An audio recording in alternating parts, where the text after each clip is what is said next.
Beberapa politikus menolak kedatangan timnas Israel untuk bertanding di Piala Dunia U20 di Indonesia. Dan puncaknya adalah batal Indonesia. Menarik. Halo guys, selamat datang di channel Vlog RCku. Nah, di video kali ini kita agak berbeda karena di sini saya ingin membuat video terkait hal lain bukan tentang drone, dan sekaligus ingin memberitahu kepada kalian semua bahwa channel Vlog RCku sebentar lagi akan berganti nama, identitas ya, menjadi nama saya sendiri, karena saya ingin channel ini nantinya ada beberapa segmen konten seperti itu, lidahnya drone sendiri. Jadi nanti drone vlog RC ku akan menjadi salah satu playlistnya, salah satu kontennya, tidak satu-satunya. Dan untuk membuka video selain drone kali ini agak serius nih, agak berbeda. Kita akan diskusi bareng teman-teman masalah penolakan timnas Israel U20 di Indonesia.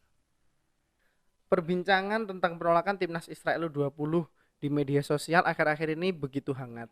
Nah, kenapa kok bisa begitu hangat? Kehangatan topik ini itu dilatar belakangi oleh penolakan dari Gubernur Bali, yaitu Iwayan Koster. Nah, sampai-sampai beliau ini menyurati Menteri Pemuda dan Olahraga yang isinya adalah penolakan timnas U20 Israel untuk bertanding di wilayahnya, yaitu di Bali. Surat tersebut ditandatangani pertanggal 14 Maret 2023.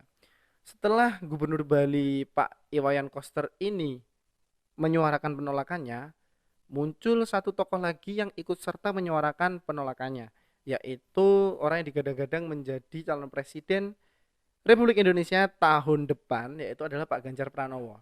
Nah, Pak Ganjar Pranowo ini turut melakukan penolakan timnas Israel dikarenakan salah satu stadion di Jawa Tengah, yaitu Manahan Solo, itu akan dijadikan salah satu venue untuk pertandingan sepak bola Piala Dunia U20 yang pastinya nanti Israel juga akan bertanding di sana. Sebelum kita membahas lebih jauh ya tentang penolakan timnas Israel U20 di Indonesia ini, alangkah baiknya kita mengetahui dulu nih sejarah Israel dan Palestina itu bagaimana, dan sejarahnya antara Israel, Palestina dan juga Indonesia ini seperti apa. Oke, sebetulnya Israel ini adalah sebuah julukan ya, julukan kepada sebuah kelompok atau sebuah keturunan seperti itu. Bani Israel ini adalah sebutan yang dinisbatkan kepada nama bapak mereka, yaitu Yakub ibni Ishak ibni Ibrahim alaihissalam. Israel adalah kalimat yang terdiri dari dua kata, Isra yang artinya hamba atau teman dekat, dan El artinya Tuhan. Dan dengan demikian bisa dikatakan bahwa Israel ini artinya adalah teman dekat Tuhan.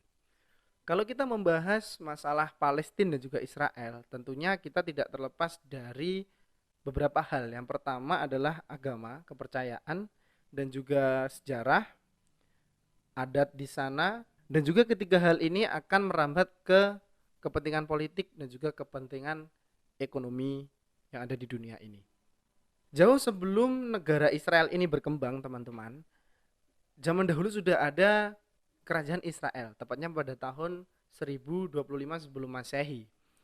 Nah, di zaman klasik ini sudah berdiri kerajaan Israel yang dikembangkan oleh Shaul, atau di dalam Al-Quran, di kitab Al-Quran disebutnya dengan Tolut. Pada masa kepemimpinan Tolut ini banyak sekali Tolut ini membawa pasukannya untuk berperang. Salah satunya berperang di tanah Palestina. Kebetulan di dalam pasukan Tolut ini terdapat pasukan yang bernama Daud alaihissalam. Kalau di dalam mungkin agama Nasrani ada Daud, kalau di dalam Islam itu beliau adalah nabi. Nah, kebetulan ketika mereka berperang di tanah Palestina ini, pasukan Tolut mengalami kemenangan dan akhirnya sebagian kecil dari tanah Palestina ini dikuasai oleh pasukan Tolut tadi. Pasca Tolut ini berkuasa, nah kepemimpinannya ini diteruskan oleh Daud alaihissalam. Dengan demikian, Palestina sudah berada di bawah kepemimpinan Daud alaihissalam. Ia pula yang dianggap sebagai pendiri kerajaan Bani Israel atau keturunan Israel itu yang pertama di Palestina. Setelah Daud alaihissalam meninggal, kepemimpinan ini diteruskan oleh anaknya, yaitu Sulaiman alaihi salam. Dan setelah kekuasaan Sulaiman alaihi salam, tepatnya pada tahun 923 beliau ini meninggal, maka Bani Israel ini, keturunan Israel ini terpecah menjadi dua dan akhirnya membentuk dua kerajaan, Yaitu yang pertama adalah kerajaan Yehuza atau kerajaan Judah yang berada di selatan dengan ibu kotanya Yerusalem atau Al-Quds, dan yang kedua adalah kerajaan yang diberi nama Israel dan menjadikan ibu kota kerajaan mereka itu berturut-turut ada di Syakim, Terzah, dan terakhir di Samirah, dan kerajaan ini menguasai 72% wilayah Bani Israel.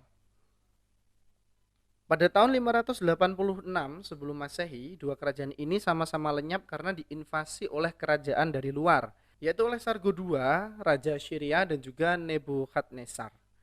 Nah, masing-masing penduduk dari pecahan kerajaan Israel tadi diungsikan di lembah sungai Eufrat dan Babilonia. Setelah itu bergantian tanah Palestina itu dikuasai oleh beberapa kerajaan. Dan antara tahun 63 sebelum Masehi sampai 638 Masehi, tanah Palestina ini dikuasai oleh Imperium Romawi yang juga berhasil mengkristenkan kebanyakan daerah di Palestina. Jadi penduduk Palestina ini mayoritas sudah dikristenisasi. Dan pada zaman tersebut, orang Yahudi ini sudah mulai keluar dari sekitar tanah Palestina, khususnya yang berdagang. Jadi ada mulai yang berdagang di Eropa, di Amerika, mereka sudah keluar. Tapi juga ada beberapa orang-orang Yahudi yang ada di Palestina, namun keadaannya itu terdesak karena perkembangan agama Nasrani yang sangat masif pada kala itu. Nah, kalau dilihat dari sejarah ini memang ternyata tanah Palestina ini sudah menjadi bahan rebutan sejak lama dan juga historisnya itu panjang sekali. Dan puncaknya perebutan tanah Palestina itu mulai terjadi setelah Perang Dunia Pertama. Saat itu Inggris memenangkan Perang Dunia Pertama, di mana Inggris tersebut mendapatkan tanah Palestina dari Kekaisaran Turki Utsmani. Bebarengan dengan itu teman-teman, pada tahun 1800 sekian, saya lupa, masyarakat Yahudi yang ada di Eropa ini mendirikan organisasi, yaitu organisasi ini, saya lupa juga, yang tujuan utamanya adalah untuk membuat negara Israel di Palestina. Nah, akhirnya mereka itu berhasil mendekatkan diri kepada pemerintahan Prancis dan Inggris pada waktu itu, sehingga ketika Inggris ini sudah memenangkan Perang Dunia Pertama dan dia mendapatkan tanah Palestina dari Kesultanan Turki Utsmani, akhirnya pada tahun 1917 Inggris memberikan tanah Palestina ini ke bangsa Yahudi melalui deklarasi Balfour. Nah, bangsa Yahudi itu merasa bahwa ketika dia sudah mendapatkan deklarasi itu, mereka berhak mendirikan negara yang berada di tanah Palestina, yaitu negara Israel. Namun deklarasi tersebut ditolak sangat keras oleh warga Arab yang berada di Palestina, karena mereka merasa bahwa mereka lah yang menempatinya sejak lama dan mereka lah yang sudah memperjuangkan tanah Palestina ini sejak lama dari penjajahan. Sejak deklarasi Balfour tahun 1917 sampai 1947 itu banyak sekali imigran-imigran ilegal, yaitu imigran Yahudi yang dari Eropa dan penjuru dunia untuk memasuki tanah Palestina untuk membangun negara Israel. Selain itu juga karena ada pembantaian dari Nazi. Nah, pada tahun 1947 Perserikatan Bangsa-Bangsa ini mengusulkan rencana pembagian tanah Palestina sebagai gagasan untuk menengahi antara warga Palestina, warga Arab Palestina yang sudah tinggal di sana, dan juga warga Yahudi yang ingin mendirikan negara Israel di tanah Palestina, yaitu mengusulkan pembagian tanah Palestina, yaitu untuk pendirian negara Yahudi merdeka dan juga negara Arab merdeka atau Palestina dan juga Israel.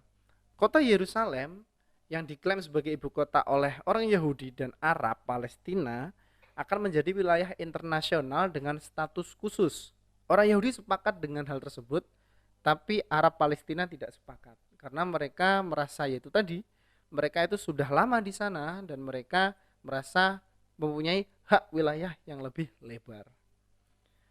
Akhirnya sengketa itu pun terus terjadi dan sampai tahun 1948 Inggris itu menarik diri dari tanah Palestina dan akhirnya Israel mendeklarasikan dirinya sebagai negara merdeka. Padahal belum ada kesepakatan. Dan sontak itu membuat tentara Arab menjadi marah dan akhirnya mereka mencegah berdirinya negara Israel. Perang antara Arab dan Israel ini terjadi pada tahun 1948 yang melibatkan 5 negara Arab, yaitu Yordan, Irak, Suriah, Mesir, dan juga Lebanon.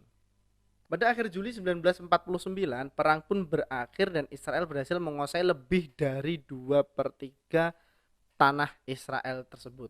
Sementara Yordania menguasai tepi barat, Mesir, dan juga jalur Gaza. Konflik tahun 1949 ini pun menjadi babak baru dalam perjuangan antara Yahudi Israel dan Arab Palestina yang kini menjadi kontes regional yang melibatkan negara dan jalinan kepentingan diplomatik, politik, dan ekonomi. Itulah sejarahnya mengenai bangsa Israel dan Palestina. Sampai sekarang pun mereka tidak akur.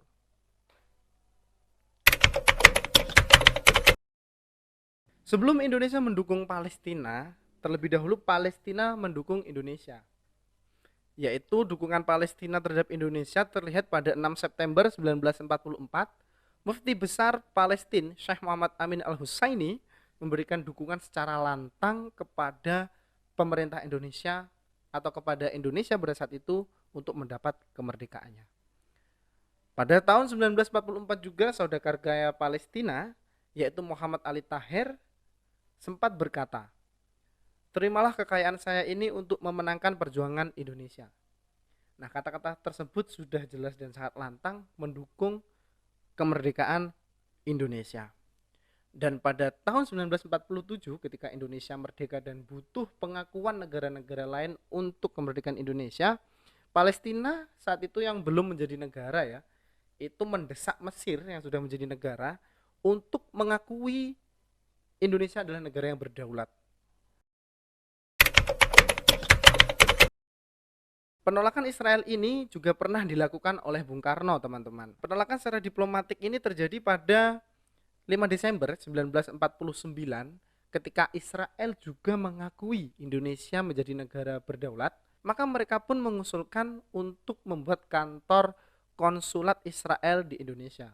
Nah, untuk itu Presiden Israel yaitu Chaim Weizmann dan Perdana Menteri Ben Gurion menulis surat kepada Soekarno yang berisi ucapan selamat.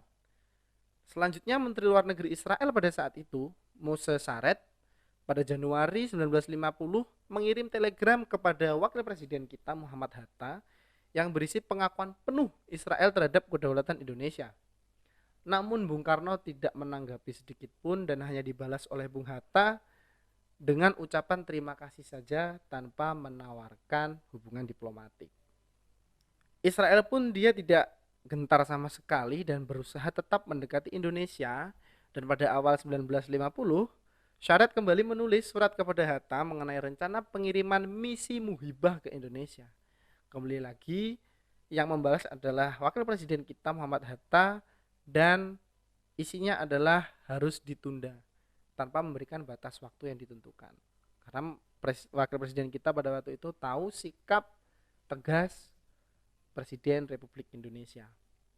Dan pada akhir 1950 ketika pengusaha besar Israel melakukan kunjungan ke beberapa negara Asia termasuk Indonesia untuk meningkatkan hubungan ekonomi dan perdagangan, delegasi Israel tidak diterima dengan positif oleh Bung Karno di Indonesia.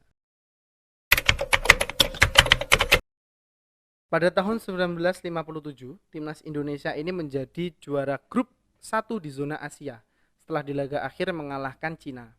Indonesia maju ke putaran kedua dipertemukan juara grup dari zona Asia dan juga Afrika, yaitu Mesir, Israel, dan Sudan. Pertandingan dijadwalkan berlangsung akhir Juli 1957.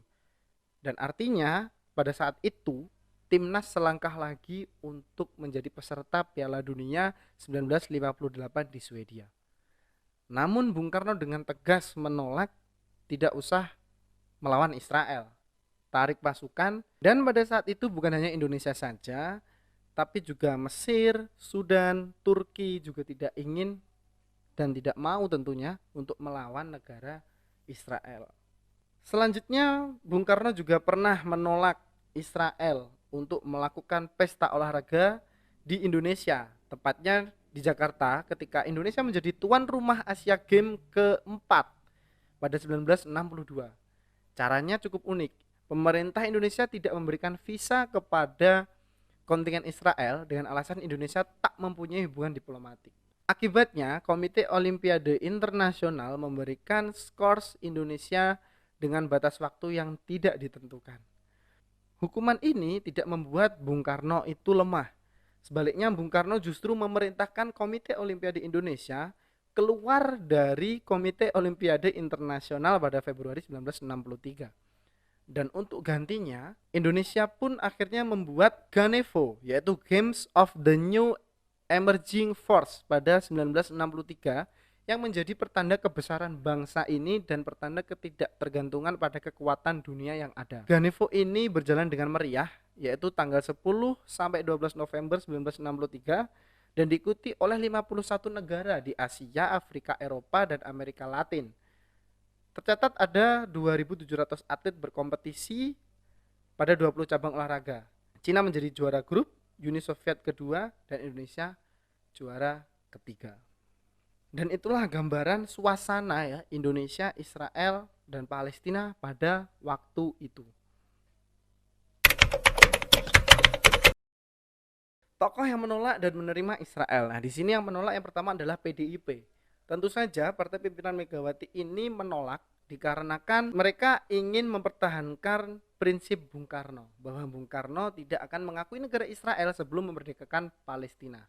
Nah, itu yang diungkapkan oleh Hamka, Ketua DPP PDIP Bidang Keagamaan dan Kepercayaan kepada Tuhan. Yang kedua adalah Gubernur Jawa Tengah yaitu Ganjar Pranowo. Secara tegas beliau ini menolak kedatangan timnas Israel. Hal ini, kata dia, merupakan komitmen dukungan untuk kemerdekaan Palestina sesuai amanat Presiden pertama Republik Indonesia yaitu Bung Karno. Yang ketiga yaitu Gubernur Bali Iwayan Koster. Beliau ini menolak kedatangan timnas Israel sampai beliau ini menyurati Menteri Pemuda dan Olahraga terkait penolakan tersebut. Dan isi dari surat tersebut intinya adalah Indonesia tidak ada hubungan diplomatik dengan negara Israel, sehingga beliau menolak kedatangan timnas U20 dari negara Israel. Yang ketiga yaitu adalah Persaudaraan Alumni 212. Nah, mereka ini menyatakan bahwa Israel adalah penjajah. Indonesia sepakat penjajah di dunia harus dihapuskan. Itu teriak salah satu orator, karena mereka ini menolak sembari melaksanakan demo di Jakarta sana. Yang kelima adalah Majelis Ulama Indonesia. Nah, Majelis Ulama Indonesia ini menyebutkan bahwa mereka itu sudah bertemu dengan ormas-ormas Islam di Indonesia, dan katanya semua ormas Islam yang hadir pada pertemuan tersebut sepakat untuk menolak kedatangan timnas Israel.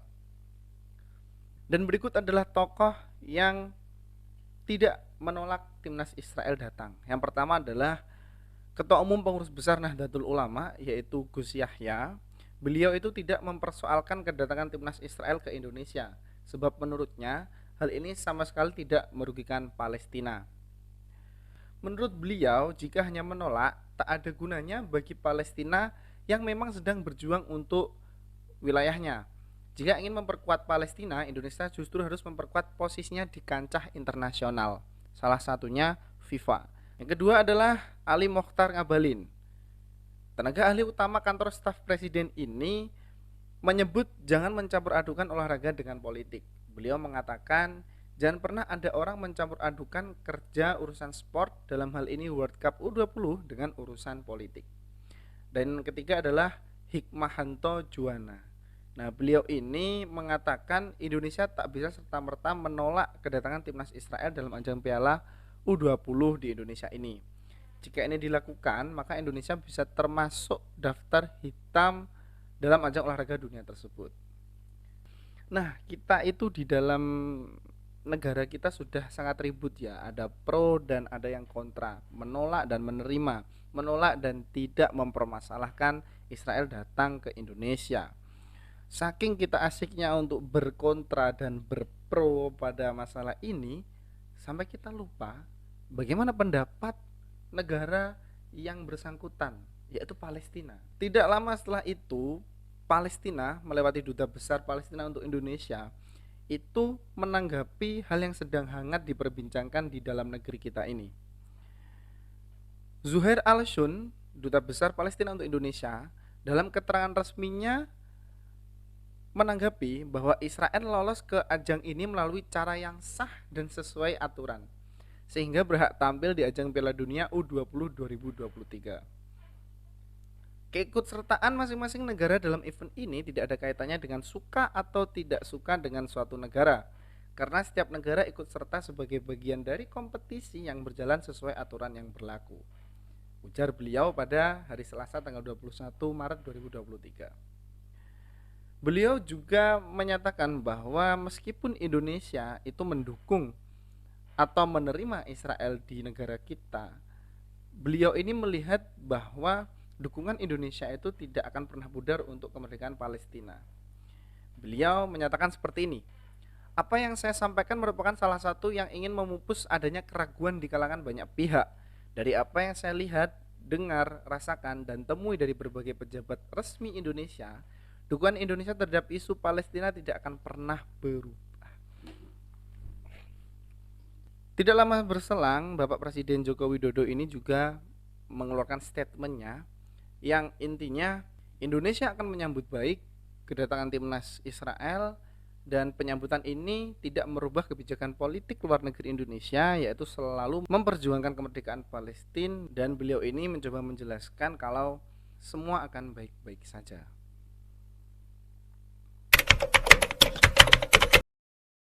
Oke, sekarang kita akan menanggapi berita yang ada ya. Kalau menurut saya, ini semua itu datangnya terlambat, teman-teman, dan inkonsisten antara Indonesia sendiri dan juga FIFA tentunya. Karena jika kita melihat pergerakannya Bung Karno di masa beliau ini, beliau itu konsisten. Beliau itu ketika menolak Israel, beliau ketika menentang Israel, itu ditentang semuanya, tidak seperti zaman sekarang seperti itu. Kalau beliau itu menentang Israel, benar-benar ditentang dari semua sektor seperti itu, seperti hubungan diplomatik, hubungan perdagangan, terus juga ucapan selamat pun beliau itu tidak menanggapi. Dan juga di sektor olahraga, karena Indonesia sempat akan bertemu dengan Israel, beliau juga menolak. Bahkan ketika Indonesia mempunyai hajat tinggi, yaitu Asian Games, hajat tinggi di Asia ya, beliau juga menolak.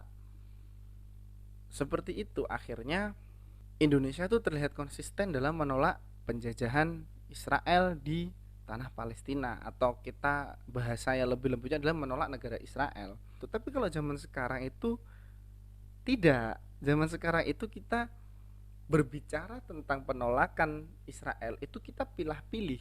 Kita menolak kedatangan timnas U20 itu masuk ke Indonesia. Tapi sebelum penolakan ini, kenapa ketika ada perhelatan olahraga yang lain di Indonesia itu kok tidak ditentang Israel datang? Itu diam-diam saja. Terus ketika saya melihat berita di TV, selain ada perhelatan olahraga lain yang melibatkan negara Israel di Indonesia sudah berjalan dengan normal, di sana pun disebutkan hubungan Indonesia, perdagangan Indonesia dan Israel itu tetap berjalan, seperti kita impor dari sana, sana impor dari kita, dan akhirnya dua negara tersebut saling menghidupi. Jadi kenapa harus pilah-pilah seperti itu? Kalau memang ingin menentang Israel ya all in seperti Bung Karno, kalau memang ingin menjunjung nilai-nilai Bung Karno, kata kader-kader. Jadi biar tidak terkesan memanfaatkan momen seperti itu, apalagi ini tahunnya 2023, tahun depan sudah pilihan presiden. Akhirnya terlihat penolakan ini ada kepentingan lain seperti itu. Harusnya penolakan ini kalau memang benar-benar menolak timnas Israel atau negara Israel, itu harusnya sudah dari tahun lalu, karena tahun lalu itu sudah diputuskan bahwa negara kita itu menjadi tuan rumah Piala Dunia U20. Dan pada Juni 2022, nah kita sudah mengetahui nih siapa saja peserta-peserta Piala Dunia U20 ini, yaitu salah satunya Israel. Nah, harusnya dari situ itu sudah ditentang. Tapi seandainya pun menentang, menurut saya kita juga sudah blunder. Karena apa? Sebelum Piala Dunia U20 banyak event-event olahraga juga yang melibatkan negara Israel di Indonesia aman-aman saja. Dan yang saya sebutkan tadi adalah perdagangan kita juga tetap berjalan dengan Israel. Jadi memang sudah dari awal kita menurut saya kita itu sudah tidak konsisten. Terus hal ini menjadi mentah juga setelah Dubes Palestina bilang kalau intinya tidak masalah Indonesia menerima timnas Israel. Itu menurut saya semua argumen itu sudah mentah. Karena apa? Orang yang kita bela ibaratnya itu sudah bilang nggak apa-apa kok. Ya sudah, berarti kan selesai gitu, tidak ada perdebatan harusnya, ya selesai harusnya. Tapi sebenarnya juga orang yang menolak ini nggak salah juga, karena dia beralibi menjunjung landasan Bung Karno, dan di alinea undang-undang kita itu juga sudah ada tulisannya penjajahan di atas dunia harus dihapuskan. Ya menurut saya ini timingnya saja yang kurang pas untuk menolak, dan juga tidak konsisten dari awal itu tadi. Seandainya timingnya itu sudah dari awal, kita menolak timnasnya, terus tidak pada tahun-tahun politik seperti ini, ya mungkin akhirnya terlihat baik dan terlihat konsisten memang untuk mempertahankan prinsip-prinsip Bung Karno. Tapi dengan keadaan yang seperti ini, apalagi negara kita sudah mengeluarkan uang 175 miliar untuk merenovasi venue, terus sudah hampir clear, tinggal hitungan puluhan hari sudah akan dihelat, kenapa baru protes? Terus kalau ada yang bilang jangan mencampurkan olahraga dan politik, nah ini yang masalahnya di FIFA. FIFA itu sudah mencampur adukan politik dengan sepak bola. Contoh yang jelas adalah Ukraina dengan Rusia. Selesai itu. Itu sudah menjadi acuan untuk orang yang menolak Israel. Jadi makanya dua-duanya ini lucu, Indonesia dan juga FIFA-nya. Dan setelah ada isu-isu yang seperti ini, FIFA pun sudah mendengar dan akhirnya diputuskan untuk batal perhelatan Piala Dunia U20 itu di Indonesia. Jadi saya kira apa yang dinyatakan Gus Yahya, Ketua Besar PBNU ini ada benarnya. Kalau kita ingin menolak sebuah negara atau kita ingin mengambil sebuah tindakan yang keras, kita harus memperkuat posisi kita di ranah internasional. Karena apa? Ketika Bung Karno berani menolak Israel, Bung Karno berani setegas itu. Pada waktu itu sepak bola Indonesia itu dianggap atau punya julukan macan Asia. Jadi kita memang yang terkuat di Asia. Kita punya kedudukan. Dan yang kedua, Bung Karno itu dikenal oleh masyarakat internasional, dan Bung Karno itu disegani. Pada waktu itu Indonesia benar-benar punya posisi. Makanya beliau berani untuk memberi kebijakan tersebut. Bahkan beliau juga membuat pentas olahraga tandingan, ya karena memang posisinya kuat. Dan sekarang posisi kita itu belum sekuat tahun-tahun sebelumnya ketika masa Bung Karno. Oke guys, itu pendapat dari saya dan kesimpulan dari saya. Nah sekarang bagaimana pendapat dari kalian? Apakah penolakan ini tepat diimplementasikan sebagai mempertahankan prinsipnya Bung Karno dan mempertahankan sikap Indonesia terhadap Palestina dan Israel? Atau mungkin kalian ada pendapat lain? Silahkan tulis di komentar. Oke guys, sampai di sini dulu video kali ini ya. Jangan lupa subscribe dan tombol loncengnya agar tidak ketinggalan video terbaru dari channel VRC ku. Jangan lupa tinggalkan pendapat kalian di kolom komentar. See you.